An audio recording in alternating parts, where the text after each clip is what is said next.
Is 5 grams of fiber from chickpeas the same as 5 grams of fiber from a granola bar? No. Are all fermented foods good for your gut? Yes. Oh, could oily fish support the gut like fiber does? No. What are 3 foods you eat every day for your gut personally? 3 foods. Yeah, or it could be one. Could I just say like fruits or specific foods? Do anything. Actually I do, yeah. Like lentils, spinach, and chickpeas. Sounds like mine. And does a more diverse microbiota always mean better health? No. All right. Okay. We've got a lot of things to unpack here. Let's start with the oily fish research that you did. What was the study looking at, and what did you find that was surprising? So the study that I did was comparing omega-3 supplements, so 500 milligrams of omega-3 supplements to inulin fiber, which is a known prebiotic. Yeah. So just dialing back to what the definition of a prebiotic is, it's a compound that's commonly present in foods that elicits a health benefit via modulating the composition and the functionality of the gut microbiome. That's a prebiotic definition. That's the definition of a prebiotic. So we wanted to compare to see if taking 500 milligrams of omega-3 had similar effects of taking 20 grams of inulin, for example, in terms of modulating the composition and functionality of the gut microbiome. And what led you to even hypothesize that there might be an improvement? So there have been some previous studies that have shown that omega-3 supplements do modulate the composition and functionality of the gut microbiome. These were initially done in animal studies, but there were some small to large scale human studies as well that showed that omega-3 does have an impact on modulating the composition of the microbiome. That's fascinating. I don't think I've come across that before. That's awesome. So what did you find? So what we found was the 500 milligrams of omega-3, so specifically breaking that down to the composition of EPA and DHA. So EPA, which is the icosapentaenoic acid, and DHA, which is docosahexaenoic acid, the 2 main types of omega-3 fatty acids. We did see modest improvements in the composition of the microbiome, but also increases in the beneficial compounds that the microbes produce, typically short-chain fatty acids. So this was all across a period of 6 weeks. And although the effects weren't as comparable to what we saw with the 20 grams of inulin fiber, we did see that it did have an effect on positively modulating the gut microbiome. And when we actually also measured cardiovascular markers, so for example, we did a whole lipid profile. So we measured things like total cholesterol, different fractions of triglycerides, for example. We did see that the supplementation of 500 milligrams of omega-3 did decrease these levels, which is again known in previous literature as well. But the decrease in these specific levels of these lipids were actually mediated by the changes that we saw in the microbiome. Okay. So we concluded to say that omega-3 supplementation does have prebiotic-like effects similar to taking 20 grams of inulin fiber. Okay. So was there, there was just one arm of the study in terms of the intervention of looking at 500 milligrams, and was that like 250 EPA and 250 DHA? So it was 160 milligrams of EPA and 110 milligrams of DHA. Okay. All right. Okay. So 500 milligrams was like with all the other omega-3s that are short chain. Yeah. Okay. So that's quite a modest dose, right? That is quite a modest dose. Because I take 1.5 grams every single day. Absolutely. So what we've seen as well is in terms of the effect that it's got on the microbiome, it's very much dose dependent. Okay. So some of the studies that have actually shown significant improvements in the composition as well as levels of short chain fatty acids. For example, even butyrate, which we didn't find in our study, Right. they were quite high doses of omega-3. So, for example, they looked at 3 to 4 grams per day of omega-3. So the effect that it can elicit on the gut microbiome is definitely dose dependent. Okay. Do you take fish oil yourself? I do. You do? What kind of dose do you take? I do take 1.2 You do? grams. Oh, okay, fine. Yeah. Because it would be interesting to see, again, if you were to repeat that study, whether you'd have a larger magnitude effect that could be equivalent to the inulin as well, right? Absolutely. I think yeah, going for a higher dose that's, equivalent to probably having, more than 2 portions of oily fish per week. Yeah. I think looking at that would be an interesting study. Yeah. I've dig always into. wanted to believe that I can get the same dose of omega-3, specifically EPA and DHA from fish, but I've struggled because you'd have to eat quite a bit of sardine from what I know about the omega-3 density in different fish, and it's near impossible to get in a plant-based diet unless you're supplementing with algae oil as well. Are there some people, do you think would be able to just get it from fish, or do you think we all should be supplementing?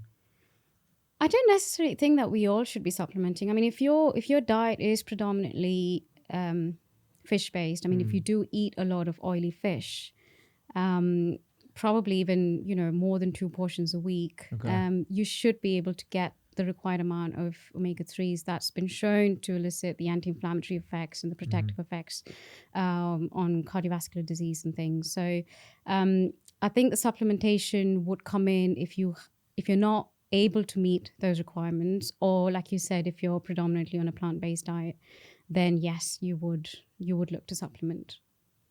Are there any other supplements or foods that we wouldn't typically think of as beneficial for our gut having a prebiotic effect that you've come across in the literature or your own research? I mean, polyphenols, they've been talked about as a prebiotic.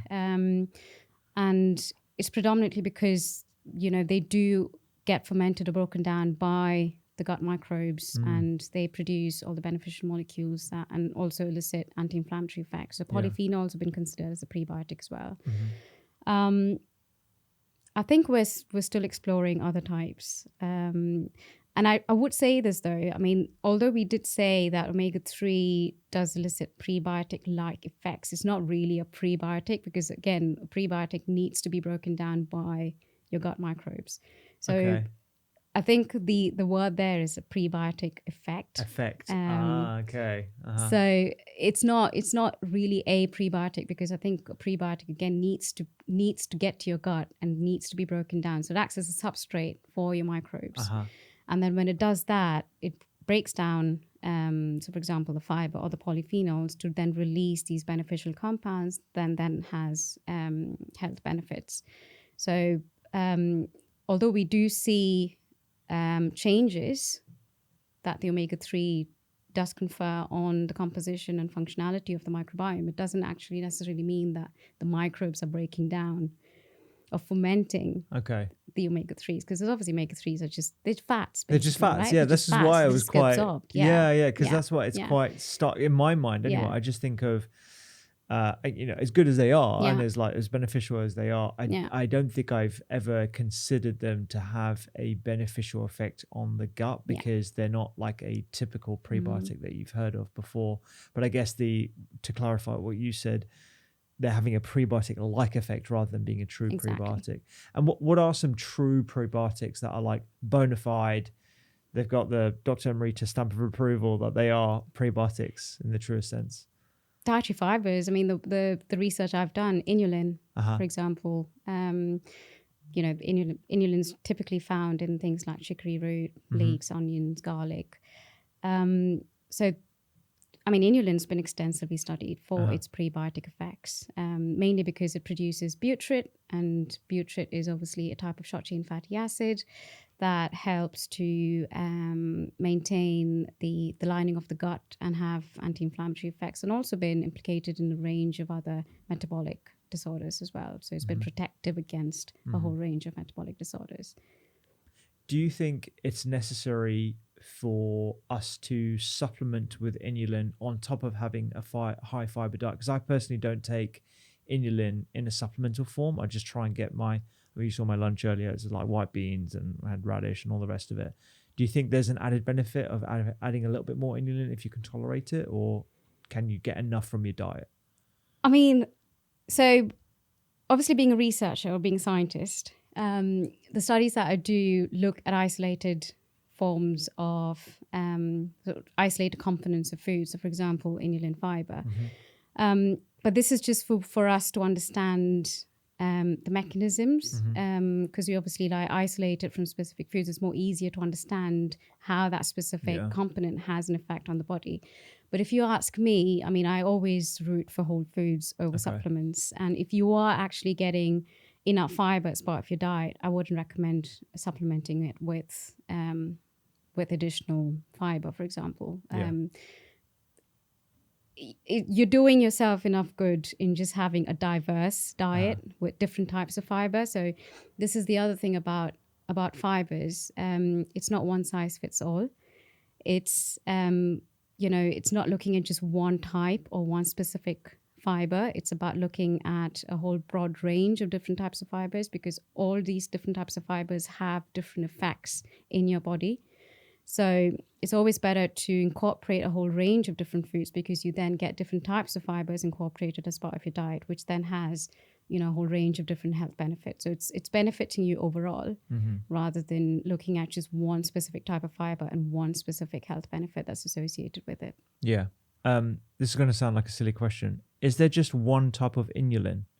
Is inulin just one thing that we find in multiple different whole food ingredients like chicory, garlic, and artichoke, or there are different forms of inulin?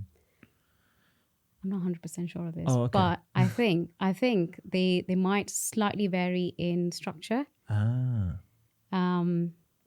probably have to double check that. I'm genuinely interested in that, because it's almost like the deeper you go, the more you find. Like the analogy I use is saturated fat. When I was at med school, and even after med school, I just thought saturated fat was one thing. And you dig a little bit deeper, you're like, there are multiple different types of saturated fat, and there are different types of concentrations of saturated fat. Olive oil's got saturated fat, chocolate's got saturated fat, red meat has got saturated fat, but they're all different types of saturated fat. So the deeper you go into this hole, the more confusing it gets. And that's why I ask silly questions like, is there just like one type of inulin? It's not a silly question, Ruby, but I think there could be slight differences in the structure. And the reason I say that is because resistant starch, for example, there was a study that looked at resistant starch that was extracted from tapioca and resistant starch that was extracted from maize. And they did differ in structure. And they had completely different effects on the composition and the functionality of the microbiome. Wow. So there could be differences in the structure of inulin, for example, when you're comparing it between different types of foods. Okay. And another question, maybe this is one for after the pod, but we really struggle to find a robust and reliable database of foods and their corresponding inulin content. We've really tried to introduce this into our nutrition calculator. We can just give general fiber amounts, but I haven't found the robust one to say, okay, this type of onion has got X number of inulin, or this type of onion, has got a different amount. Do you have access to anything? Because it doesn't exist. It doesn't exist. It doesn't exist. That's crazy. And we do really need that information, because no one's actually gone down to actually measure these really important things. Oh my gosh, and it really doesn't exist. And I'm not surprised why you haven't found it, because it doesn't not exist. Oh my gosh. Can you work on that in your next research project, please? Absolutely. I think it's really important to find database or create a database of this stuff, because the more the higher in terms of accuracy we can define high fiber foods and the types of fibers they have in their food, the better and the more prescriptive we can be Exactly. with individuals and patients as we move towards like food prescriptions. And we move toward, and we'll talk about this a little bit later, modulating the gut microbiota with high fidelity. So yeah, it's really frustrating that we don't have that, because we get asked about that a lot as well. And I think it would help people who are perhaps sensitive to certain foods and they can't figure out why. Yeah. So yeah. Definitely. Okay. Yeah. I am assuming you're going to do a research grant. And that's a great idea. Put that through. Great. Okay. Another thing that we need to talk about is this idea of diversity.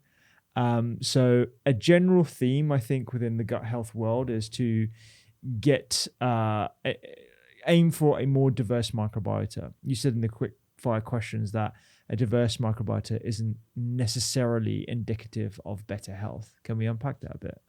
Sure. I think the question is what encompasses that diversity that you're talking about. So someone could have a high diversity, but what's actually encompassing, or what are the microbes that's forming up that diversity? So you could have, someone with slightly higher diversity compared to, someone else, but it could be that person's got more number or more abundance of pathogenic bacteria. That's sort of driving their diversity that to be slightly higher than the other person. So I think diversity is, it's basically just an overall picture, but I think it's really important to get into the nitty-gritties of it and just to see what are the drivers of this specific diversity index. So, whether you've got pathogenic bacteria that's actually driving this diversity, or you've got a good mix of good and bad bacteria that's present within the sample. So I wouldn't just take that. I would take diversity as face value, but I wouldn't sort of pin my hopes on it saying this is definitely your health index, your health matrix to see how healthy your gut microbiome is. Okay, so if I do a gut microbiota test and it says that I have a really diverse microbiota, in my head, a green light goes off and I'm like, that's great. But that's not necessarily, what you're saying is that that's not necessarily indicative of better health. It just shows that there's more diversity, but we don't really know what microbes you're diverse in unless we go deeper into the test, which these current tests that are commercially available don't do. Correct. I mean, some of the tests that you get available at the moment, they do delve into the specifics in terms of the composition. So they do look at the different types of bacteria that you've got in your sample, and typically they would give you percentage of abundance of the specific bacteria that's present in your sample. So it's I wouldn't just open up your report, and I wouldn't just look at your diversity score and be like, right, this is great, or it's in green, so that's it, and just close the report. I think I would delve deeper to try and understand what is actually driving this whole diversity score to be high or low, depending on what your sample report says. Okay. You mentioned the words good and bad bugs. Is that always necessarily the case? Are there always good bugs and bad bugs, or does the sort of situation, the environment, the context matter? Absolutely. So I think we need to think about the gut microbiome as an ecosystem. So where you've got your so-called good bugs living in harmony with your so-called bad bugs. But I think we need to begin to move away from trying to just group, certain bugs as good and certain bugs as bad. Okay. A really good example of that would be Prevotella copri, for example. Prevotella copri. So in some contexts, Prevotella copri has been called the good bug. So initially, when Prevotella copri was studied, it was more prevalent in rural populations where they had a really high plant plant diet and, high fiber diet. And it was mostly associated with being protective against metabolic diseases and things. But then more recently, Prevotella copri has also been associated with rheumatoid arthritis, for example. And this has mainly been seen in the Western sort of population where they've got predominantly a high fat, low fiber diet. So, I mean, it's the same microbe that belongs to the same species. But why this difference then? Why is it good in one context and bad in the other context? And I think that makes us realize that maybe we need to dig deeper, and it could be down to the difference in strains. So from species, the next level down would be the specific strains. So it's the getting into the finer details of what a specific bacteria could actually do. So different strains actually have different functions as well. So again, going back to probiotics, for example, and this whole, concept of probiotics not being as effective. It's mainly because a lot of the studies that have looked at the effectiveness of probiotics actually haven't gone into strain level characteristics of specific bacteria. Because when you go down to strain level, different strains have different functions. So they carry different machinery with them. So they elicit different responses.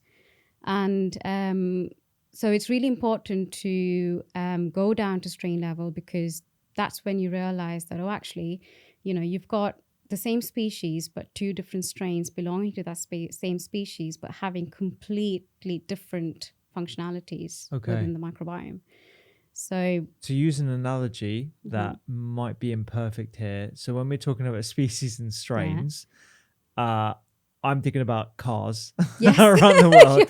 So like in the different kingdom, like right at the top, you've got different cars from different parts of the world. American-made cars, German-made cars, Japanese-made cars. And then the more narrow you get in terms of the types of cars, then you've got, let's focus on Germany, let's say Porsche, VW, Audi, some of those might be around Europe. And then you've got different types of cars. You've got saloon, you've got 4x4, et cetera. Let's say the type of car is the species, and then the strain level is like the model of a particular 4x4. Yeah. Is that's the way we should be thinking about it? I think that's a really good analogy, just to break it down. Okay. Do you actually think that's a good analogy? You can use it if you want. Yeah, why not? I mean, so the salon and the SUVs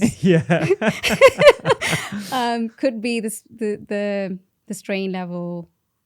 Yeah. Okay. I think that's a good analogy. Okay. So at the strain level, it's giving you like a model number of the car, and this gives you a better idea of what probiotic is actually going to be having a beneficial effect. So you were saying that some of the probiotic studies, they haven't shown a beneficial effect because they haven't gone down to this strain level. When we look at strain level, what do we find in some of these probiotic studies? More a beneficial effect, something that's measurable in terms of positive health benefits? Yeah. So, for example, lactobacillus is a known probiotic, right? So, but lactobacillus is sort of your genus. And then you go down to Lactobacillus plantarum, which is your species level. Okay. And then you go to Lactobacillus plantarum DS011. Okay. So don't take my word on the actual number. But sure. Normally your strains it normally ends with an alphanumeric number. So you've got, an alphabet and then a number that's associated with it. And that's when you know that's a strain. It's a strain level. So when you get to the numbers on the end. When you got to the numbers in the end, so it's normally alphanumeric. So when you see that, then that's information that's a specific strain. Okay. So those specific strains, they've actually done studies to show that those specific strains for lactobacillus, for example, have positive effects on symptoms like IBS. Interesting. So when you go to the supermarket, for example, and you've got all these products that are on the shelf, they don't actually tell you what the strain is. So people are just like, oh yeah, it's got lactobacillus and it's got bifidobacterium, for example. And they're like, oh yeah, this is all I need and this is going to be really good for me. But then, and if they are suffering from IBS, it might not be really good for them because it's not that specific strain that's been clinically proven to have a positive effect on symptoms on elevating symptoms of IBS. So it is really important for people to be aware of the specific strains that have been clinically tested and proven to have beneficial effects on specific symptoms associated with specific disease. So, for example, I've just talked about IBS. But you've got a whole range of other, studies that have looked at specific strains on diarrhea, for example, people who've been on antibiotics, things like that. And more recently, there's been the UK probiotics reference list that's just been published. Oh, I haven't seen that. I think it was published earlier on in March. Okay. And I think it's going to be a public database where people can actually just go on there and just look at different, ailments or whatever they want to get a probiotic for. And then they could find a specific product that's available in the UK that has the specific strains that have been clinically proven to show a positive effect. Wow. And do we have enough of that clinical research data to demonstrate that a specific strain is going to help someone with IBS as an example, or like recurrent UTIs or whatever it might be? Yeah, so I think IBS has been extensively studied, and things like what else? Yeah, I think IBS has been extensively studied. There's quite a lot of evidence out there and studies out there that have actually looked at probiotics in IBS. Because when I think of IBS, I just think of so many different reasons as to why people might be suffering the symptoms of irritable bowel syndrome. And I'm just trying to get in my head, like, why a specific strain might be universally beneficial to someone, or have a high probability of being beneficial, when there are so many other factors that could be implicated in someone's tolerance of foods or symptoms when they eat. Yeah, and I think it again goes back to the specific symptoms that people are having. So like you said, IBS is just an umbrella term, right? I mean, there's so many symptoms that are associated with IBS. So for example, you've got IBS, you've got constipation, you've got diarrhea. But there are specific studies that have looked at these specific symptoms, so bloating and cramps and all of that stuff as well. But again, you've got this whole gut-brain connection with IBS, and that's, I think, a whole new topic. I don't think there's anything that's been done there, or maybe it's quite new at the moment. But yeah, I think that's, again, a whole new sort of area of research that people need to factor in, because IBS has been, I'm sure has been sort of renamed as, disorder of the gut and the brain, and not just a gastrointestinal disorder anymore. So you're right. You're absolutely right. There's so many factors or nuances that are associated with this whole umbrella term of IBS. But but in terms of sort of studies that have been out there, I think there have been quite a lot of studies that have looked at the effects of probiotic intakes and elevating symptoms associated with IBS. What's your hot take on probiotic supplements at a strain level or higher for general health benefits? Is there any evidence for that? There's I don't think there's any evidence out there for, if you're healthy and you take probiotic supplements, there's no evidence to show that it's going to make you healthier. Okay. It's mainly for people who suffer from specific disorders or diseases. So the same question with the fiber, right? I mean, if you're already taking enough fiber, there's no evidence to show that if you increase your fiber intake to, I don't know, like 50 grams a day, is that actually going to be more beneficial for you? Right. probably something that we need to look at. I mean, You should be taking notes of all these different research studies you're going to have to do after this. I mean, it's again going back to the omega-3s, for example. So vegans and vegetarians tend to have lower levels of specifically EPA and DHA in their blood. Okay, yeah, that makes sense. That makes sense because they don't eat fish, and obviously, getting your omega-3s from flax seeds is not the same as getting your omega-3s from oily fish. But vegans and vegetarians, they have very low risk for cardiovascular diseases, and they're generally considered healthier than people who eat meat, for example. But does that actually mean if they do start taking omega-3 supplements, so the EPA and DHA, if they start incorporating that, does that lower their risk even more? So we don't know. We don't know. Yeah. Okay. And in terms of probiotic-rich foods, so I'm talking about fermented foods in particular, kimchi, sauerkraut, and other probiotic foods, kefir, natural yogurts, take your pick. How do we understand those to have a beneficial impact on our general health? So I think I did say yes to your question when you asked me whether all fermented foods have the same beneficial effect on the microbiome. The general answer for me is yes, because just thinking about the concept of fermented foods, you've obviously got a whole range of diverse live probiotic bacteria that's present in these foods. And it's not like talking about a specific supplement. You're talking about a food that's naturally fermented. Okay. So it's not talking about a food that's pasteurized and then you add in the probiotic bacteria in it. So I'm not talking about those foods, but I'm talking about foods that are naturally fermented. So for example, kefir. Okay. That's been naturally fermented using traditional grains, fermented for about, 17 to 18 hours. And you've got this whole range of different probiotic bacteria that's present in this specific product. I have a silly question about dairy-based foods. So because of the laws within the UK, for good reason, not using raw milks, which is very popular on TikTok and Instagram at the moment, does that mean that the pasteurized dairy that is pasteurized first and then has probiotics added to it afterwards is not the same in terms of the health potential benefits of naturally fermented foods?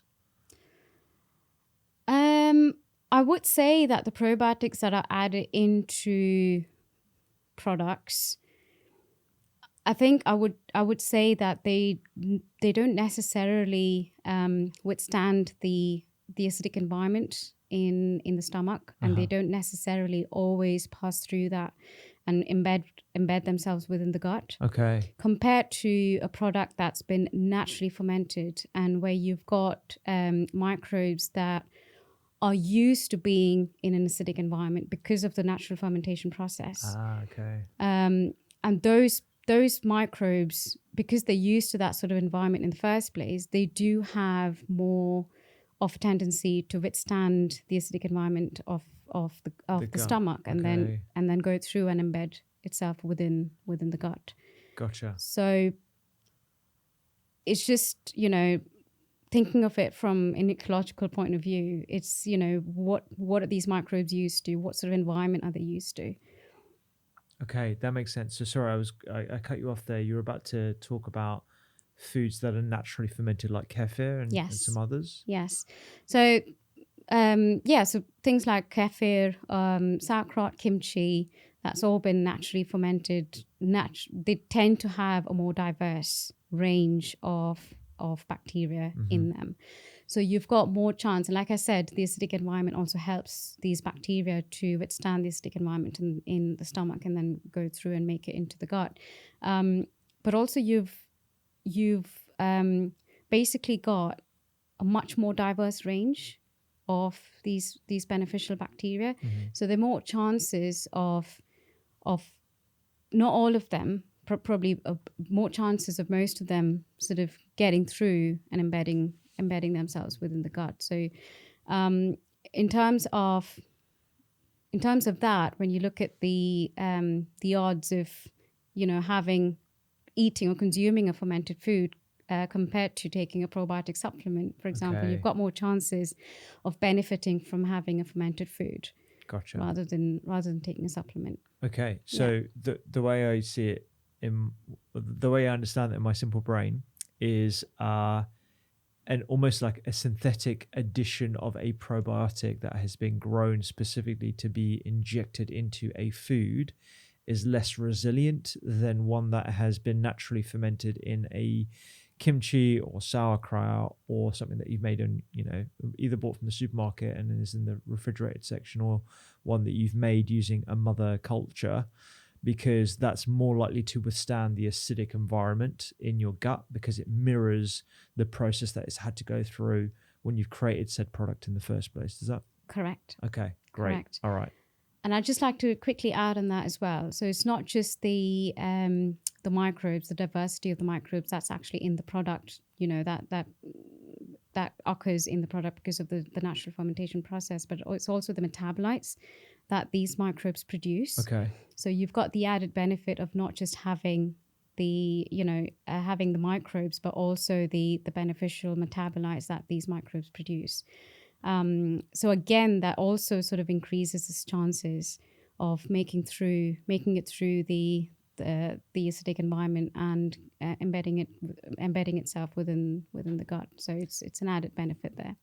Even if the microbe that we've consumed is not live in the digestive tract by the time it's been, it's made its way through the stomach and the small intestines, can it still have a beneficial effect on your gut health? I think the metabolites that they produce, if the metabolites are still there, so if they haven't been processed or they haven't been sort of like wiped out, they would still have a beneficial effect for sure.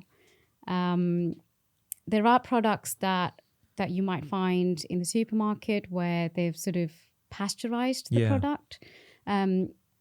Those basically, they would still argue that it might still have some of the metabolites in them, but it's got none of the beneficial bacteria. So all of them are dead, basically. So as soon as you heat pasteurize anything, you're basically killing off all the live bacteria that are essentially good for you. But I think from a microbiome perspective, you would ideally want to have the live microbes in addition to the metabolites that they're producing taken together, rather than just looking at the metabolites, or as they call it now, the postbiotics. The postbiotics, yeah. So again, postbiotics is something that we don't know much about. We're not really 100% sure whether it actually has a beneficial effect or not. Really? Because it's lots of people are talking about it, isolating specific short chain fatty acids, butyrate, for example, in sort of these pills. Yeah. And there you go. You just take a some pill, butyrate. some butyrate why do I in need pill the microbe? form. Just And take the end you don't product. need the microbes. And again, it's the answer is I don't know. I mean, I'm not sure how much of an effect whether it's got the same effect of having the live microbes actually producing these molecules within the gut, or whether just taking a pill, which I'm a bit skeptical about. Sure, I'm not too sure about that. Sure, yeah. I appreciate that, because I think it's important to emphasize how little we know about this subject. And you're a domain expert, and this is what you spend your career studying, and the fact that you can't tell us with confidence means that whoever is telling you confidently online that you should be taking this supplement is clearly not being true to the science. On the subject of fermented products that no longer have live microbes, if I take the example of one of my favorite products, tempeh, that's undergone a fermentation process. It's packaged and we buy it and then we cook with it, etc. Is it fair to say that that's not got any live microbes in, so you're lacking the same benefits that you would have if you consumed a fermented pickle or a fermented kimchi or sauerkraut? I mean, I wouldn't isolate specific foods, Rupi. I think I would. I mean, tempeh is great, right? But although you say that it might not contain the live microbes, it still does have other nutrients that could be beneficial for you. So it's not about saying, oh, this has been fermented. So for example, sourdough bread, right? So if you think of the sourdough fermentation, it undergoes, dough is basically fermented over, a period of time. And it does make the nutrients bioavailable to you, although the end product that you consume is bread, and obviously all the live microbes have been killed off in that process. But that doesn't mean to say that bread's not nutritious for you. It is, of course, it is nutritious for you, because it does the whole fermentation process actually does do other things as well. So it breaks down the nutrients and makes it more bioavailable for you.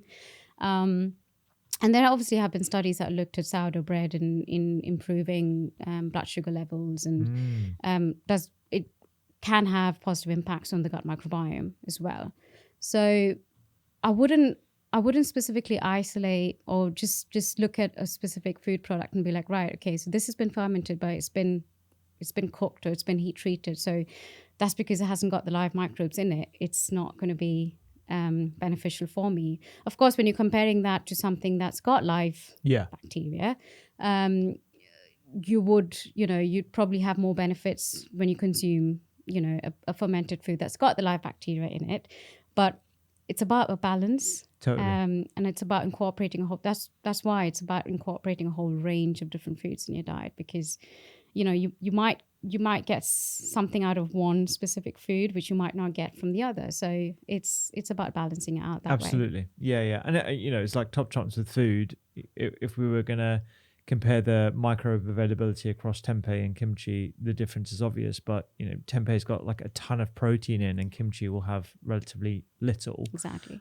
So it's, to your point, it's all about balance and ensuring that you're getting a diversity of these foods. And on the subject of fermented foods, what would you say is a meaningful dose of fermented foods that we should be looking to try and get in our diets as regularly? Is it something that we should be having daily or a couple of times a week in your mind? Yeah, absolutely. I think if you can get 1 to 2 portions of fermented foods a day, that's brilliant. I mean, there's a recent study that looked at consuming 6 portions of fermented foods in a day.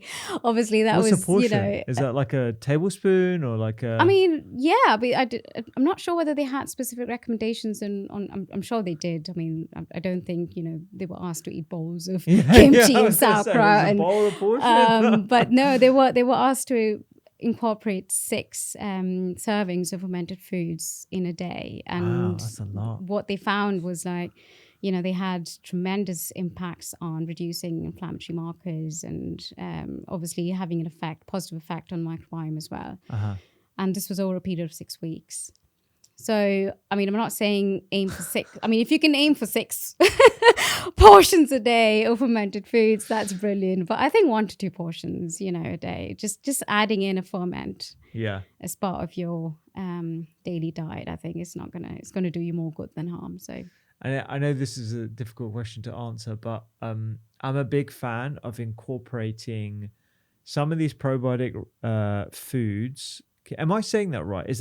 Am I right in saying that a kimchi is a probiotic food, or is it? Am I butchering the terminology there? So there's this whole thing about not all fermented foods are probiotics. Yeah.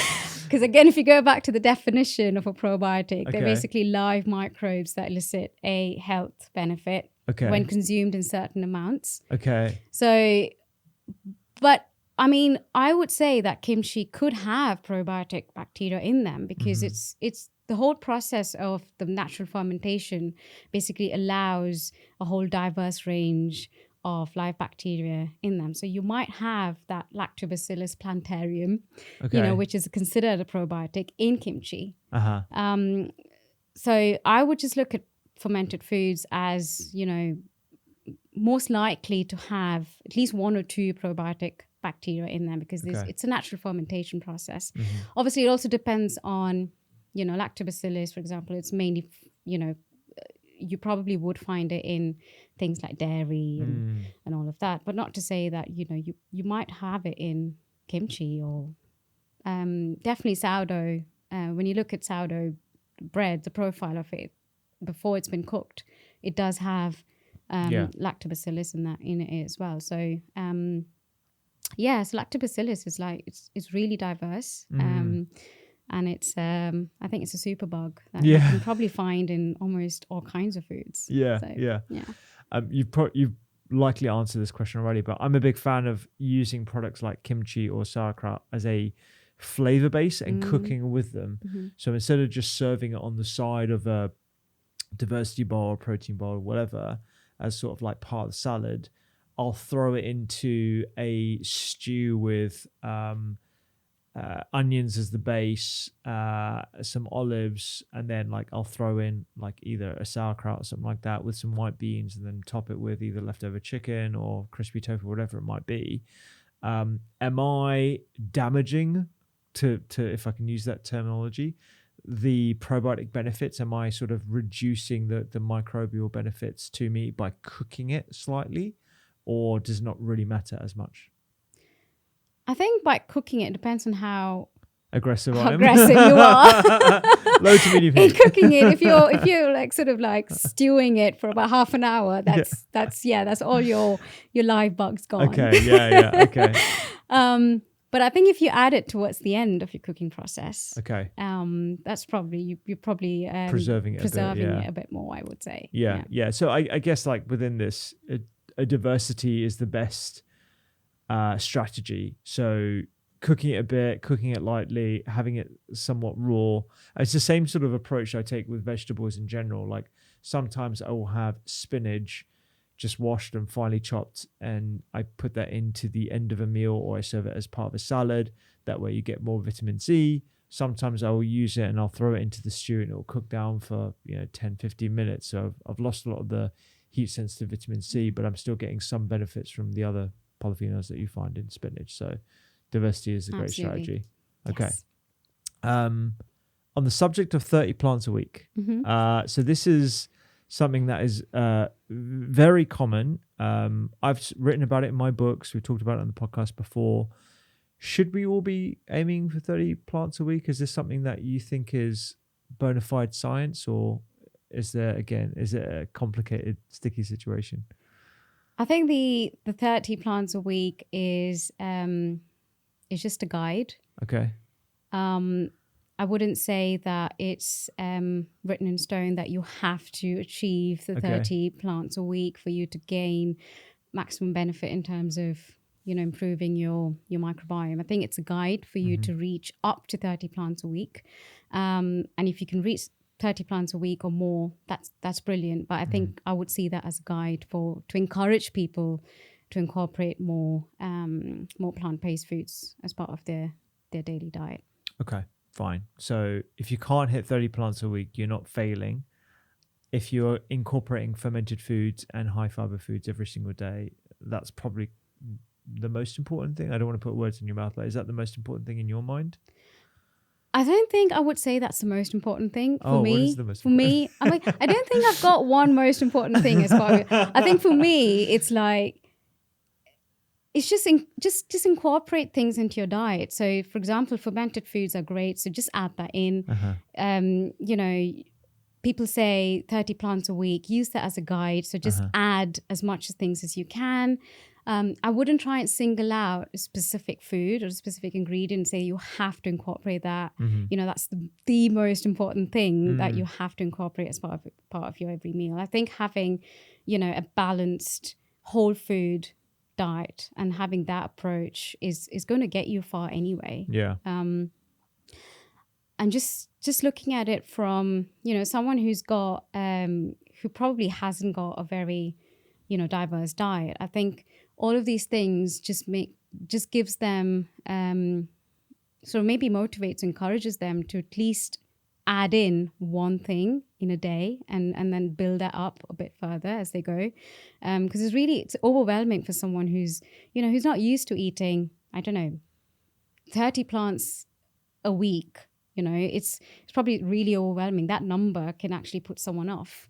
But I think also you don't realize that, including things like herbs, spices, and also add up to that number. Yeah. So it's gradually building your diversity plate up one step at a time, and not getting overwhelmed, or not thinking that I really have to include or exclude the specific food out of my diet. I think it's finding that balance and taking it from there. Yeah. Honestly, people should just hang around the doctor's kitchen studio for a day, because we probably get 30 plants a day. That's amazing. That's amazing. That's really good. I mean, so I grew up in India basically, and obviously, like you probably agree. Yeah. We've got the best diet. We've got the best. Not to brag here, but yeah, I mean, if you just think about it, like what you have for breakfast, what you have for lunch, and what you have for dinner, you actually cover quite a broad range of different foods. And obviously, while I was growing up, I never appreciated that. I mean, I was given, a really I was probably like, I had a really diverse diet growing up. And I wasn't appreciative of that at all. But just thinking back, and even till today, I do follow Indian cooking practices. Yeah. We eat a lot of Indian food at home.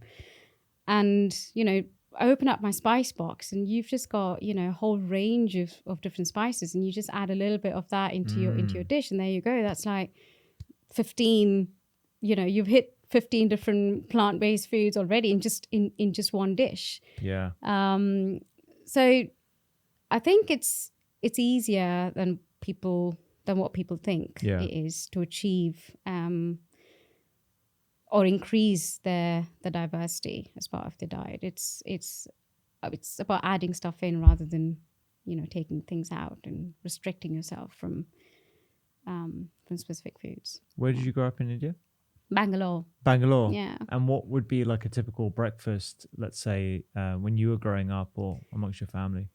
So I grew up in Bangalore, but I'm actually from Kerala. Oh, okay. So South India for folks South who don't know. Indian folks, yeah. So the typical breakfast for me was idli and dosa. Oh gosh, I love dosa. I love idli. So good, so exotic. Yeah, again, which are fermented. Yeah. Foods. So talk people through how you make idli. Yeah. So idli is it's basically like a steamed rice.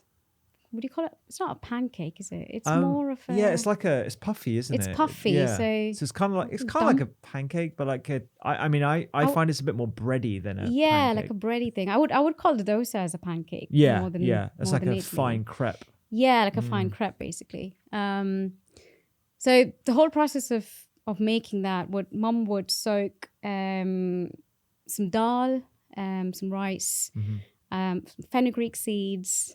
She would soak that overnight with some water, and then the next day morning she would grind it into a fine paste, and then again she would leave that whole day. Another day for it to ferment.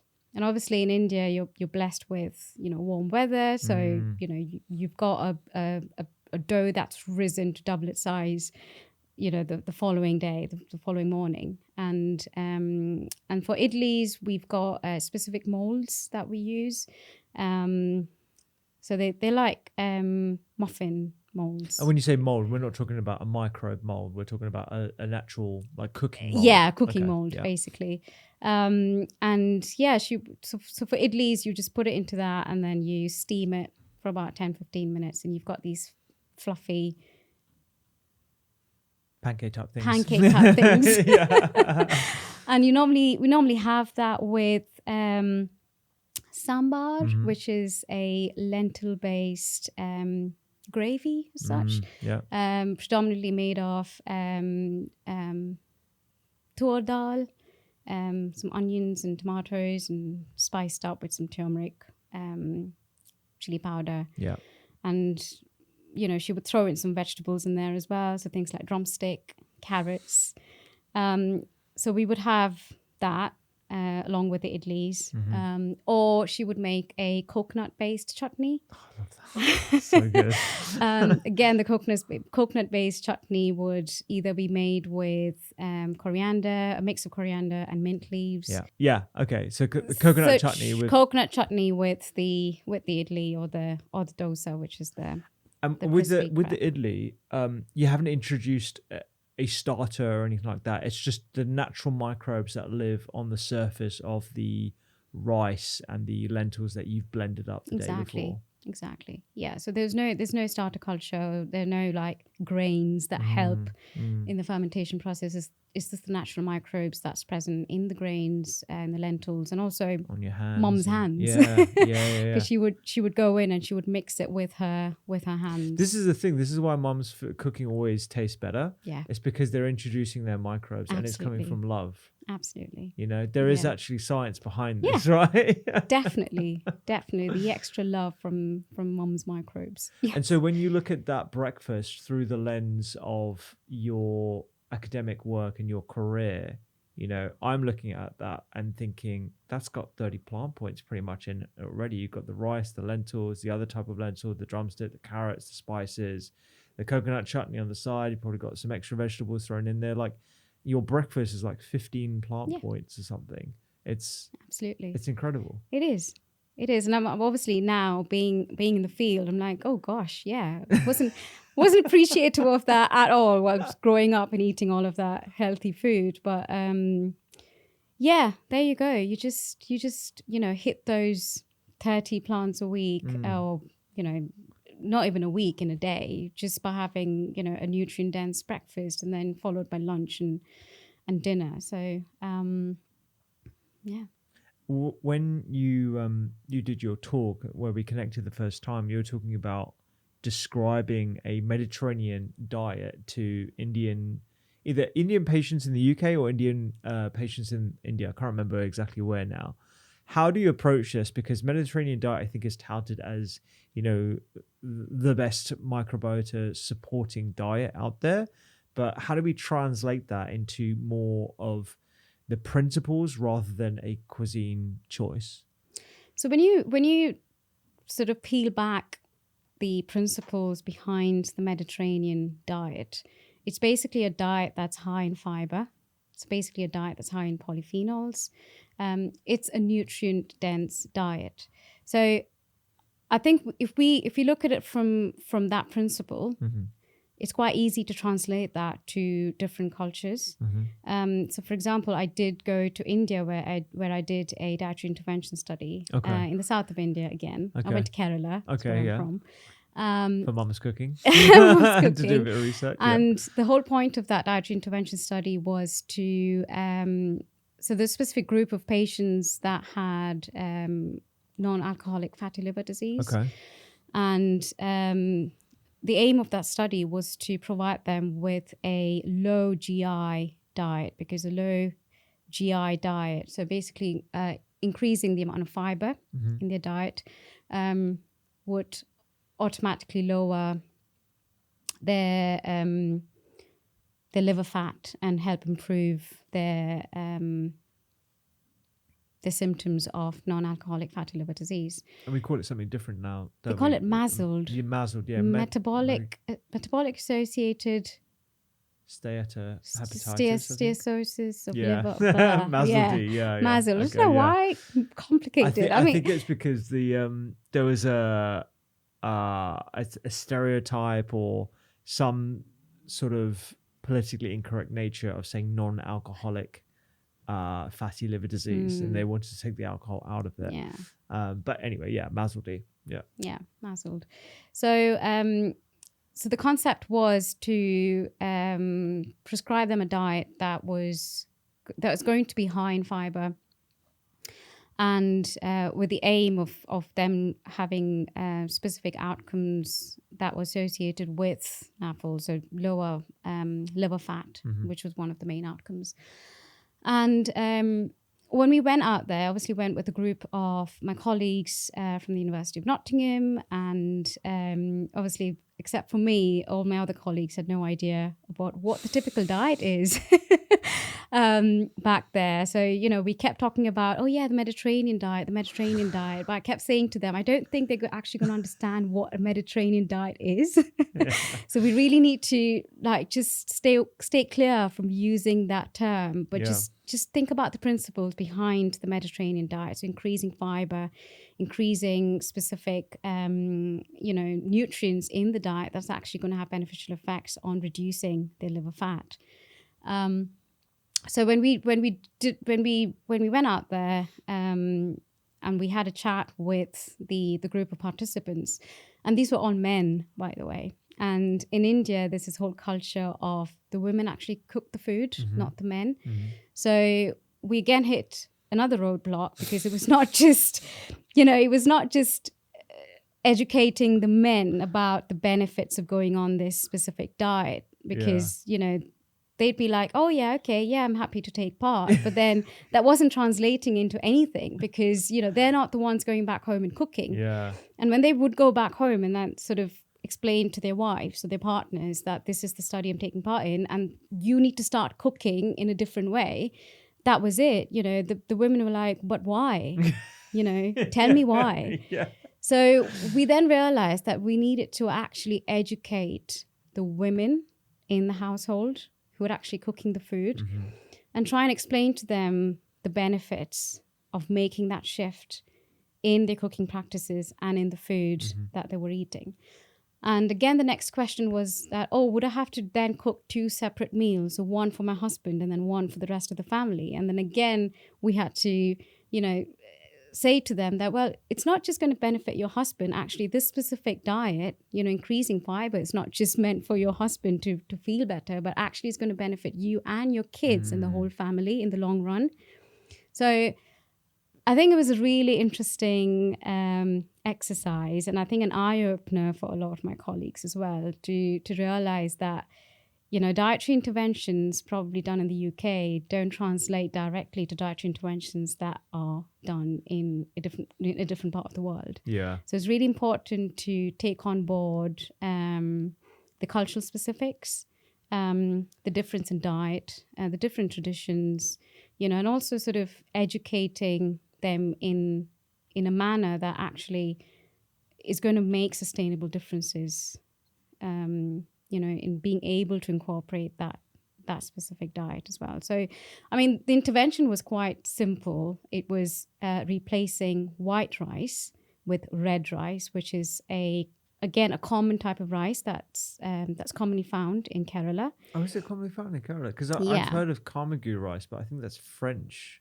That's a rice that's found in France. Okay. No, this is called mata rice. Oh, okay. So it's sort of parboiled red rice. So it's basically rice that's still got the bran. Okay. Bran on it. So sounds delicious. It is. It is really tasty. So it was just getting them to swap white rice with red rice, and also lowering their portions as well, because again, we're very much carb heavy. Yeah. So it's a sort of cutting down portions of the rice, but then compensating that with more vegetables and more of the lentils and dals and things. So it wasn't a big, massive ask, but then that whole process was such an eye-opener because, we also gave them the rice. It wasn't that they needed to go purchase their rice on their own. We gave them the rice to actually cook with. But again, there was still resistance from the person cooking the meal saying, oh, what's this now? Because I've been used to cooking white rice, which probably takes 5 minutes to cook compared to red rice, which probably takes a bit longer because of the bran that's in it. So, so that was fun and interesting study. I think there's some interesting crossover there as well in terms of how to get more people, particularly in urbanized environments in the UK, on board with dietary changes, because a lot of those practices and social norms have been or have migrated across from different parts of the world, one of which is India. And so, actually that being reflected in practice, I'm privy to that. And that's why, and working in, central London, where you see people from Korean background, Jamaican background, Sri Lankan background, you sort of grow accustomed to what might be more applicable and relatable and resonate with the person in front of you, and whether the person in front of you is actually going to have any impact on their diet at all, you know, whether that is the husband or the wife in the family. So I think there's a lot to learn from those kind of practices, and that experience abroad was probably eye-opening for your colleagues as well. Definitely. Yeah, definitely. Functional activity in microbiota tests. We talked a little bit about this before. So the test that we currently have, a 16S RNA technology, perhaps we should define what that is and how specific we can get in terms of what we can see using those investigations, and where you feel we should be moving toward when it comes to accurately representing what our microbiota is doing for our health and well-being. Yeah, so I think the past 15 years or so, I think 16S sequencing has been in the forefront, where, you know, 16S was, the 16S test basically gives you an indication of the different types of bacteria, but goes down to species levels. So we talked about the genus, and then we talked about the species, like the car example that I absolutely loved. So I think, but now with there's been advancements in the technology of being able to actually measure. In terms of microbiome analysis, there's been advancements there, wherein we are actually able to go down to strain level, but also look at the functionality of different microbes. So it's not just looking at who's there, but actually what they do. So in terms of the tests or the analysis in the research field, metagenomics, as they call it, where you've got the strain level, clarity on strain level, as well as the functionality, is gaining a lot of momentum at the moment. And I think that's really important because it actually gives us a broader picture, and it gives us a deeper meaning into what these microbes do and what they're there for. So are the majority of the tests that are available to consumers in the UK 16S RNA? Yes. Yeah, they are. Okay. Yeah. And so the metagenomics, why does this have wider benefits to consumers if they were to get their hands on those kind of tests? So metagenomics gives you an indication of the strain level profile of the bacteria that are present in your gut. So it's not just the species that you get with 16S, but it's going one step deeper into the strain level as well. But it also gives you the functionality of these different microbes. So it's not just telling you who's there, but also what they do. Okay. And so you mentioned before that these microbes are picky eaters. How does this type of investigation help us determine what they like eating, and how would that, like, how would you infer from that information some extra stuff that you could do in terms of your diet and lifestyle to improve your overall health? So again, just going back to picky eaters, right? Yeah. So the reason I said that was because specific microbes like munching on specific types of dietary fibers, for example. So you've got a specific group of microbes that prefer munching on inulin fiber, for example, and then maybe another group of microbes that prefer munching on resistant starch, for example. And then both these groups of microbes, they result in the production of specific types of short-chain fatty acids. So the ones that feed on inulin result in the production of butyrate, for example. And then the ones that feed on resistant starch might result in the production of propionic acid, for example, which both have specific health benefits.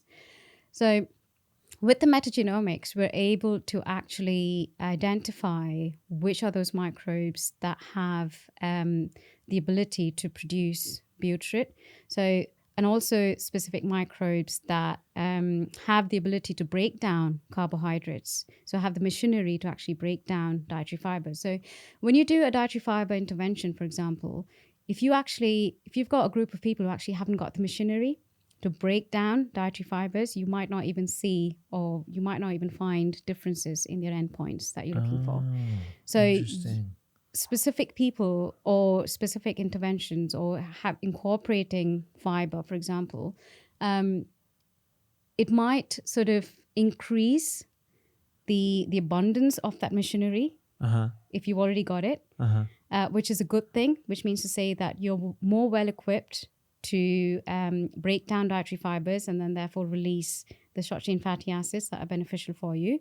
Or it actually might incorporate the machinery within you if you haven't already got it. So metagenomics actually would give you that sort of information about. So it's called carbohydrate cazymes. So it's basically enzymes that help break down carbohydrates. So it's the machinery that helps ferment and break down dietary fiber and therefore release short chain fatty acids. But the other thing about metagenomics, which I'm really interested in at the moment, is also looking at trying to elucidate the links between the gut-brain axis, for example. So you've also got functional pathways that are associated with the production of neurotransmitters, or the precursors to the production of neurotransmitters. So, for example, you've got specific microbes that are responsible for the production of tryptophan, the biosynthesis of tryptophan, which is again a precursor for serotonin. So it actually gives you that deeper meaning as to what's actually going on within the gut, and how to actually elucidate mechanisms between what's happening in the gut to your final functional outcome. Wow. Okay. So what I'm reading from this is there are certain people that might be better positioned to maximize the impact of a high fiber diet in converting that fiber via the machinery or the microbes into short chain fatty acids that are then absorbed and then forming precursors for things like tryptophan, that is the precursor to serotonin. So these folks could have like a real incredible impact on their brain or their mental well-being, their mood, etc., versus some other people. And so your response is dependent on your microbial profile. Yeah, your response will be dependent on your baseline microbial profile, but also depending on the intervention. So, for example, you're doing a probiotic intervention.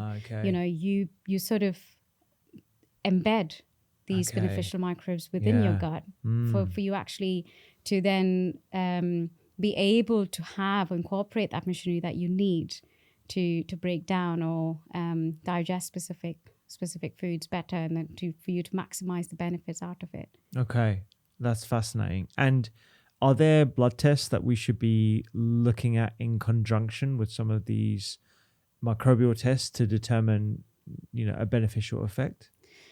Yeah, so I mean, I'm not talking about clinical blood tests that measures sort of like inflammatory markers or anything, but there are if there's a way to measure the levels of short chain fatty acids. So short chain fatty acids can actually be measured in serum, and I think that would be a great way to give an indication of how well your machinery is working in terms of breaking down fiber, because obviously the byproduct of fiber being broken down is short chain fatty acids. So if you haven't got a high fiber diet, you probably got low levels of short chain fatty acids circulating in your bloodstream. But then if you decide to do a test and you see low levels of short chain fatty acids in addition to your microbiome test, and you see low levels of specific microbes that are associated with the production of short chain fatty acids, and then you decide to go on a high fiber diet or increase your fiber intake, you can do a follow-up test to see how your short chain fatty acid levels have actually gone up, and how that then reflects back into your changes in the microbiome as well. Yeah, that's fascinating.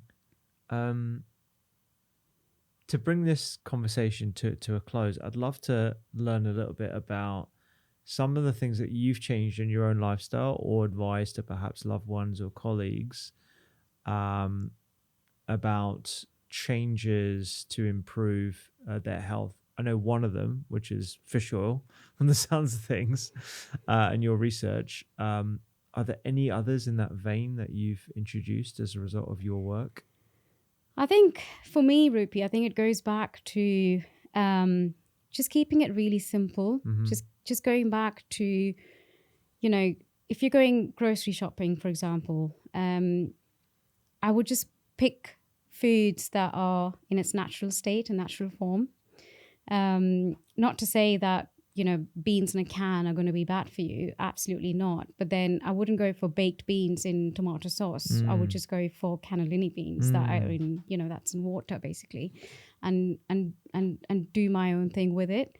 And I think cooking your own meals, cooking from scratch, it doesn't have to be elaborate meals. It doesn't have to be, you know, the idli and the dosas that I grew up eating, but it can be really simple things that you can do at home that's going to give you that nutritionally dense meal without having to rely on convenience food.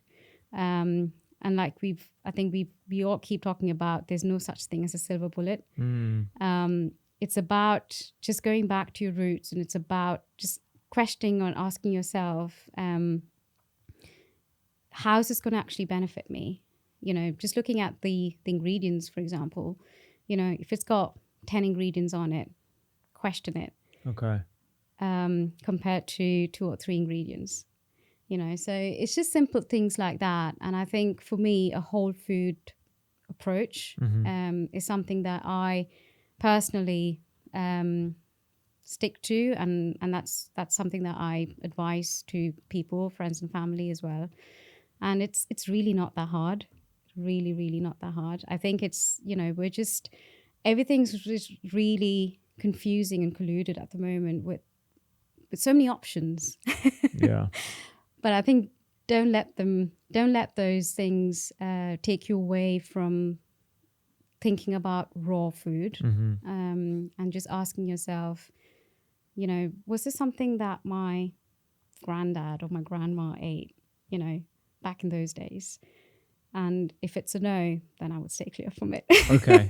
Those are good heuristics. I think, you know, for me, trying to incorporate a whole food diet, as much variety of fibers as possible, prioritizing whole food sources of protein for me as well it's definitely a focus, and also I getting probiotic rich foods in, fermented foods, is something I've definitely prioritized over the last few years, given the research that I've been privy to. If we were talking again in like 5 years or 10 years time, I'm sure we'll talk before then, but if we were talking let's say in a time horizon of the next decade, what do you think is the most exciting avenue of gut health research, or maybe even consumer available products that we should be looking out for? I think the whole gut-brain axis, Okay. the whole the diet first approach towards mental health. I think that's definitely an area that's gaining traction at the moment. And again, focusing on the diet-based approach rather than, you know, here's a pill and this is going to get your anxiety away. I mean, there's been trials already that's looked at, you know, the Mediterranean diet, for example, and that's, you know, shown promising impacts in elevating anxiety and depression, for example. So there's already evidence there that a whole food approach does have impacts and positive impacts on mental health. But I think we've just also been focusing on diet, but I think lifestyle is also equally important. So it's about, you know, getting that good balance of both a healthy diet as well as physical exercise is really important, especially in the whole, you know, mental health area. Which, which I think is gaining a lot of momentum and traction at the moment. Yeah, I think it's underutilized right now, diet and mental well-being, and given the crisis and the vast increase in diagnoses of anxiety and depression, particularly in younger people, diet really needs to be assessed. Amrita, this was great. Thank you so much. I really appreciate your work, and I'm sorry I've given you so many extra research questions to go and find funding for, but I look forward to reading some more of your papers and connecting with you. Sure. Thank you so much for having me, Rupi. That was great. That was great. It was really fun. If you loved that episode, you will love the full library of podcasts from the Doctor's Kitchen Library. We talk about everything from inflammation, supplements, and food as medicine. Just like this episode right here. You can click it right now and check it out.